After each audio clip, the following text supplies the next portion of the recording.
Hey, and welcome back.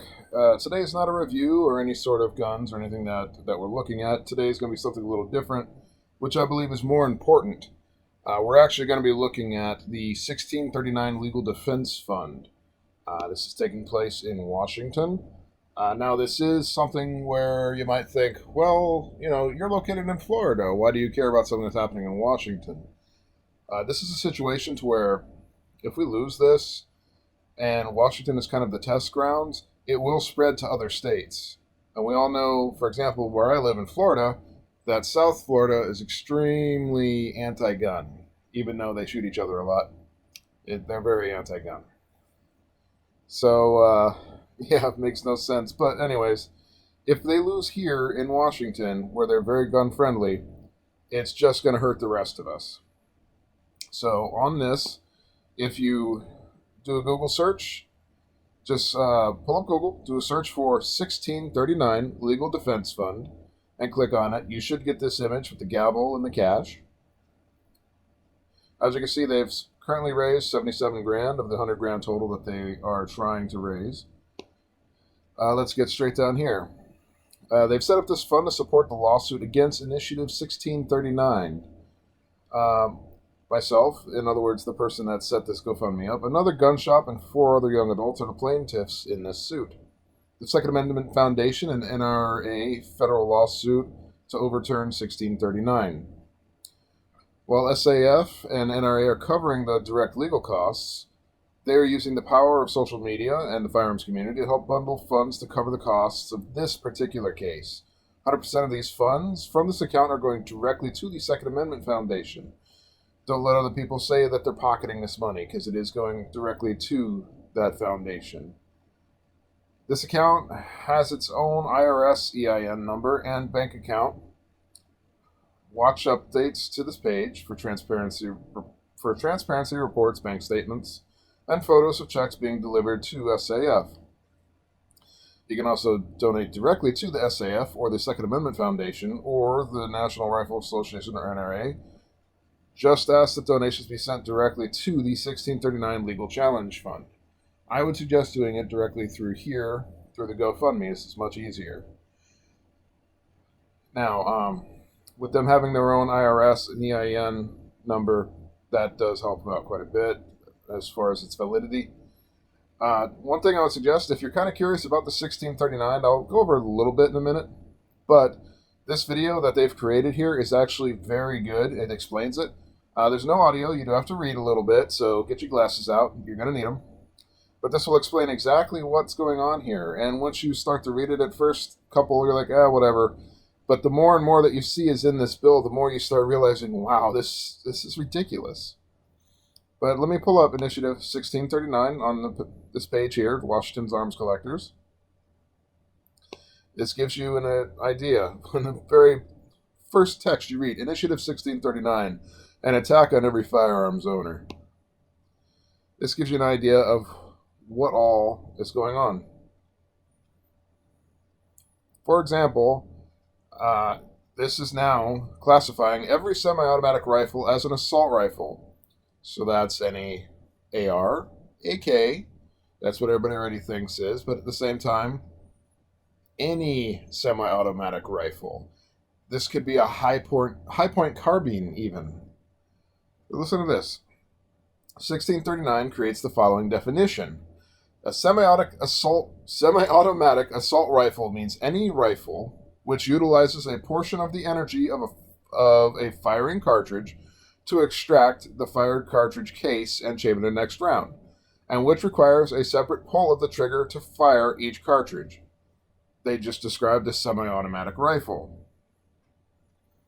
The age of your rifle, collectability, ATF definition of the firearm as a curio or relic, the caliber, rimfire, or centerfire, that's 22 or 308, etc., tube or box magazine, so you're looking at shotgun types in a tube, or some of the old pump-action 22s, or box magazine.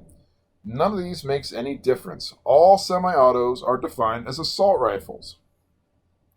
Your child's 22 long rifle plinker is now an assault rifle. That little Ruger 1022 that you learn to shoot on, that most of us learn to shoot on. is now an assault rifle. Your Garand collection is a collection of assault rifles now, even though they're semi-automatic collectibles. This turn of the 19th and 20th century, semi-automatics are now assault rifles. Does this give you kind of an idea of what we're looking at here? This is not good. They're not just going after the ARs anymore. This goes through all the different registration that has to do. The storage now. If someone steals your firearm and commits a crime, it's now on you to a degree. If you don't store things the way that they deem necessary, and they're fairly generalized in it. For example, we all secure our firearms as best we can. Some can afford safes, and others lock them up or use locking devices. 1639 defines safe storage as the following. A secure gun storage means A locked box, gun safe, or other secure locked storage space that is designed to prevent unauthorized use or discharge of a firearm. But funny enough, this does exclude gun locks. But the initiative itself requires gun locks to be provided with every sale. So it looks like they're a little bit kind of hypocritical here. They want you to have the gun lock, but it doesn't mean anything. I'm just going to glance through this, give you kind of the overview. If this is pissing you off too, feel free to read more, because you're just going to get your blood pressure even higher. We're going to go through a few more, kind of show you what to expect. You can pause the video at any time if you don't feel like bringing up the site and read through it yourself. They now require you to have government safety training. It's insane.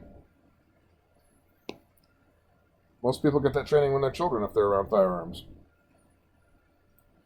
But this is what they're fighting in Washington. If this keeps going through and this fight is lost, we can expect this to spread, because this is just the test grounds. Going back to here. Now, I myself have donated on here. My stuff's probably way gone, because there are a bunch of people that have donated. But I will pull up some pictures here showing. You can see I donated $20. Not much, but it's what I had at the moment. I could afford it, so why not? This goes for a good cause. You'll see the confirmation. I took a little screenshot, all happy of myself. I put a picture of the channel up and all that. But this is something that I highly suggest people look into and research a bit more, especially if you're pro 2A, you're thinking about being a little more pro 2A or gun friendly. I highly suggest that you look into this. But we're going to leave it on this note now. Check out the page. Check out their video down here. You won't be disappointed. It has very good information on it, even better than my own video. So it's much better presentation too. But definitely take a look at it. If this is something you feel like supporting, I would definitely go in and support it. And see exactly what it's all about, and we'll try to get this stopped. But as usual, after you take a look at this, if you're not already, check out the Gun Owners Association. They're also one of the organizations that tries to stop these kinds of things, and they work nationwide too, so check them out. But that's all I have for now. I'll probably make a video showing GOA's website, give you an idea what to expect from there too. But I have a couple other firearms I am reviewing that currently I'm going to try to add a little bit more in my videos. A little higher production value and all that. But right now, this is the priority. I wanted to show you this about 1639 Legal Defense Fund. Check it out.